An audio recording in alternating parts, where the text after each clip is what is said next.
Hello, आवाज आ रही है? Yes sir. आ रही है? Yes sir. यस सर आने लगी। हाँ यस तो सर आने देखिए, लगी। आज 5/29 एशिया महाद्वीप आर्थिक स्वरूप। एशिया महाद्वीप सभी शहर मार्गों से एशिया महाद्वीप के सभी शहर वायु मार्गों से जुड़े हैं। दूसरा, एशिया का जनजीवन मुख्य रूप से कृषि पर आधारित है। एशिया में प्रमुख रूप से काकेशियन, मंगोलायड और मिली-जुली प्रजातियां निवास करती हैं। मिली-जुली प्रजातियां निवास करती हैं। चलो, नमो नारायण। किताब देखें ध्यान से। 5/29। हेलो, सभी बच्चों को आवाज आ रही है? Yes sir. हाँ, रानी दुबे, संजय, आयुष त्रिपाठी, नमो नारायण। हाँ, चलिए देखें। चलिए, विकल्प में बोले पहले। एशिया में सबसे अधिक कोयला मिलता है कहाँ पर? रूस में। हाँ, रूस में सही है। रूस में। रेशम मार्ग किस देश से संबंधित है? चीन। हाँ बोलिए प्रज्ञा द्विवेदी जी। चीन, हाँ सही बात है। प्रमुख पेट्रोलियम उत्पादक देश है कुवैत। हाँ, चलिए अच्छी तैयारी है बच्चों की। ग्राम ट्रंक मार्ग किस देश में है? भारत में। अच्छा, तो भारत। लघुत्तरी क्वेश्चनों में आप बताएंगे, एशिया महाद्वीप में लोहा किन किन देशों में पाया जाता है? भारत, चीन, रूस। हाँ, भारत, चीन और रूस में। रूस। हाँ ठीक है। चलिए, अगला क्वेश्चन है, एशिया महाद्वीप की प्रमुख फसलें कौन कौन सी हैं? चावल, गेहूं, मक्का, गन्ना, चाय, कपास, रेस, कपास, जूट, तंबाकू, मसाले, फल। ठीक, धन्यवाद। ये देखिए, इन अध्यायों को विशेष करके तैयारी इसी तरह की करना है सभी बच्चों को। ट्रांस साइबेरियन रेल मार्ग पर पड़ने वाले प्रमुख शहरों के नाम बताइए। मास्को, ओमस्क, इरकुटस्क, चीता व व्लादिवोस्टोक। तैयार है कि देख करके बता रहे हैं? इरकुटस्क एवं चीता। हाँ, बहुत सुंदर, धन्यवाद सभी बच्चों को। ट्रांस साइबेरियन रेल मार्ग पर पड़ने वाले प्रमुख शहर मास्को, ओमस्क, इरकुटस्क, चीता एवं व्लादिवोस्टोक है। चलिए, दीर्घ उत्तरी में बताएंगे, एशिया महाद्वीप के आर्थिक संसाधन के रूप में कृषि का क्या महत्व है? नदियों द्वारा निर्मित मैदानों में उपजाऊ कछारी मिट्टी होने से बड़ी मात्रा में कृषि की जाती है।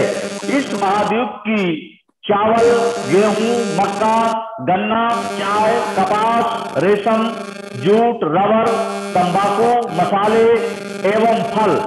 चाय, रेशम, जूट, रबर मुख्य फसलें हैं जो विभिन्न देशों की आर्थिक स्थिति को मजबूत आधार प्रदान करती हैं। दूसरा है, खनिज एवं ऊर्जा संसाधनों ने एशिया महाद्वीप के आर्थिक विकास में कैसे सहयोग किया है? ये दीर्घ उत्तरी क्वेश्चन है। इन दीर्घ उत्तरी क्वेश्चनों में से जरूर आएंगे, इनको ध्यान रखना है बच्चों को। खनिज एवं ऊर्जा के संसाधन किसी भी देश की आर्थिक स्थिति को मजबूत आधार प्रदान करते हैं, क्योंकि खनिज एवं ऊर्जा के साधन ही उद्योगों के मुख्य आधार होते हैं। चीन, जापान, रूस और भारत में कोयला, ईरान, इराक, कुवैत और संयुक्त अरब अमीरात में पेट्रोलियम पदार्थ इन देशों की आर्थिक स्थिति को मजबूत करने में महत्वपूर्ण योगदान देते हैं। इनका उत्पादन मलेशिया का मुख्य आर्थिक स्तंभ है लोहा।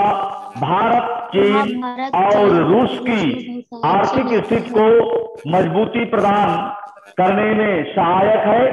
इसके अतिरिक्त तांबा, अभ्रक, शीशा, सोना, मैग्नीज आदि विभिन्न देशों की आर्थिक स्थिति को मजबूत आधार प्रदान करती है। अगला दीर्घ उत्तरी क्वेश्चन देखें जरा।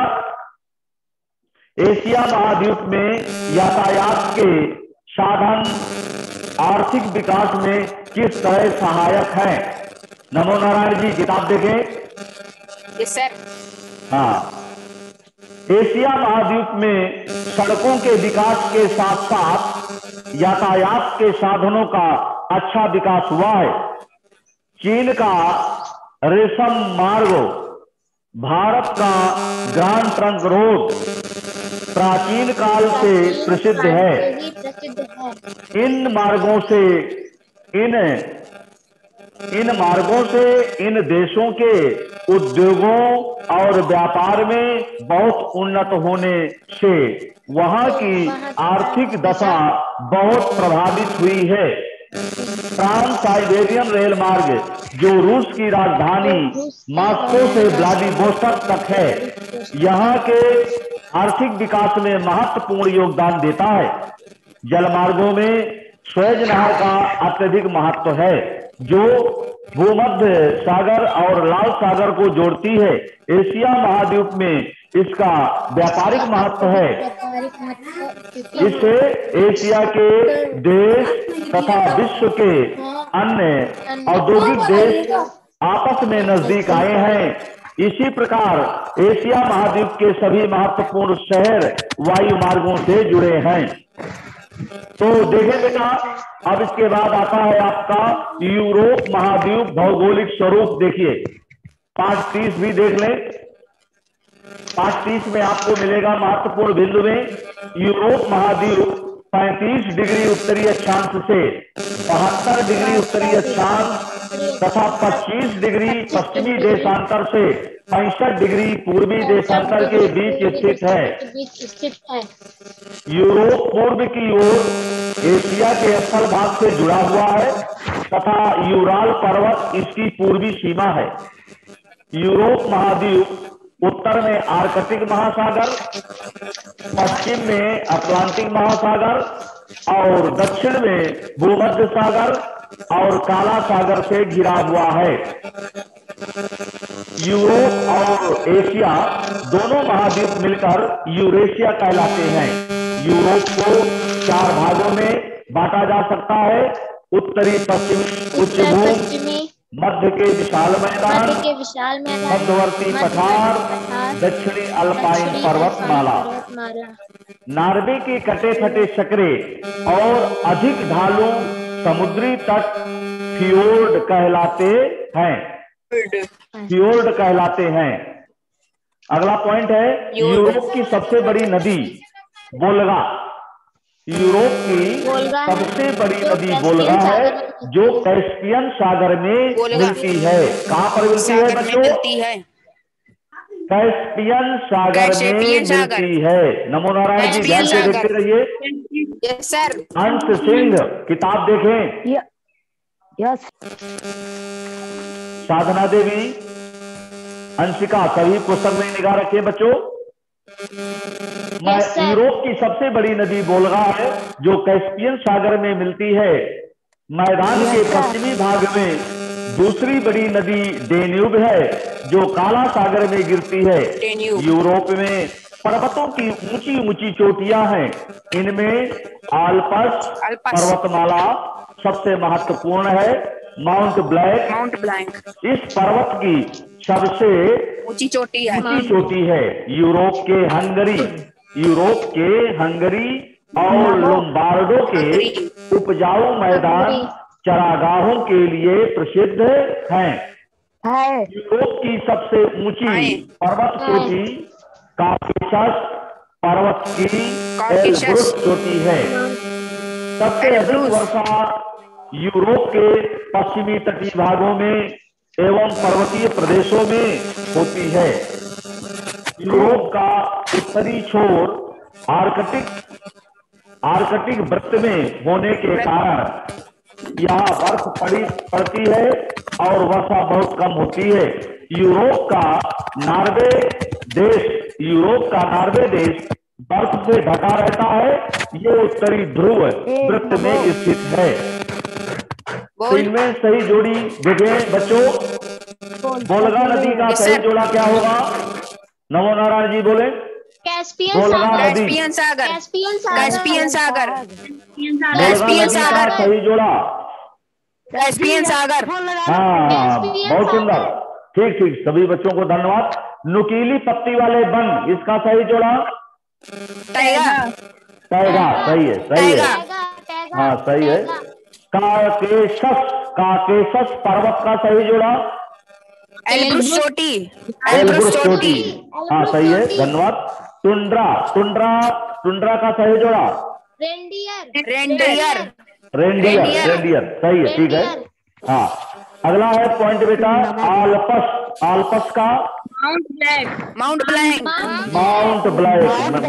धन्यवाद। चलिए रिक्त स्थान में बताएंगे। रिक्त स्थानों में क्षेत्रफल की दृष्टि से यूरोप महाद्वीप से बड़ा है। ऑस्ट्रेलिया महाद्वीप। ऑस्ट्रेलिया। ठीक। अब दूसरा है, यूरोप की सबसे बड़ी नदी डट है? वोल्गा। ठीक। तीसरे नंबर में, यूरोप महाद्वीप का अधिकांश भाग फिर डट है कटिबंध में फैला है? शीतोष्ण। हाँ ठीक है। चौथा नंबर में बोलेंगे, आल्पस पर्वत का सबसे ऊंचा शिखर डट है? Mount black. ठीक है, सभी बच्चों का सही है। पांचवें नंबर में है, यूरोप की पूर्वी सीमा डट पर्वत बनाता है? यूराल। यूरोप महाद्वीप का अक्षांशीय विस्तार बताइए जरा, लघुत्तरी क्वेश्चन है। यूरोप महाद्वीप का अक्षांशीय विस्तार बोलिए। यूरोप महाद्वीप 35 सेल्सियस उत्तरी अक्षांश से 72 उत्तरी अक्षांश के मध्य घिरा हुआ है। बस इसमें एक लाइन का उत्तर है बच्चों, देखो मैं बताई दे रहा हूँ, उसको ध्यान से किताब में देख लें, किताब में मिल जाएगा आपको। देखिए, यूरोप महाद्वीप 35 डिग्री उत्तरी अक्षांश से 72 डिग्री उत्तरी अक्षांश के बीच स्थित है। बस इतना बताना है। हाँ, यूरोप महाद्वीप 35 डिग्री उत्तरी अक्षांश से 72 डिग्री उत्तरी अक्षांश के बीच स्थित है। इतना है उत्तर, ठीक है। चलिए आगे देखें, यूरोप की कौन सी महत्वपूर्ण नदी काला सागर में गिरती है? डेन्यूब नदी। हाँ ठीक, सही है। यूरोप की जलवायु पर किन हवाओं का प्रभाव सबसे अधिक है? बोलिए। पछुआ हवाओं का। हाँ नहीं, सही है। भूमध्य सागरीय वनस्पति की विशेषताएं क्या हैं? ये गहरी जड़ों वाले छोटे पौधे होते हैं। हाँ सही है। और एक, ये छोटी मोटी और चमकीली पत्तियों वाले वृक्ष होते हैं। बहुत सुंदर, धन्यवाद। हाँ ठीक है।